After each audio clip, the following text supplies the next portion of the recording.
Hello guys, may mga tips po ako sa iyo. Kung gusto mo ma-monetize sa loob lamang ng isang linggo, ito ang gawin mo guys. Unang-una, habang hindi ka pa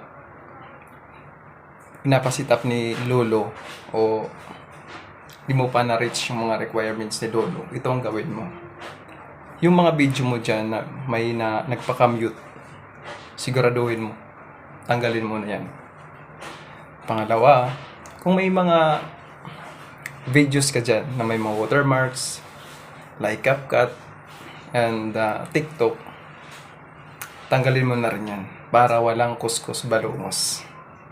Para pag in-review ni Lolo Mita, ay pinasitap ka na. Siyempre, re-review ni Lolo Mita para wala nang kuskus balungos.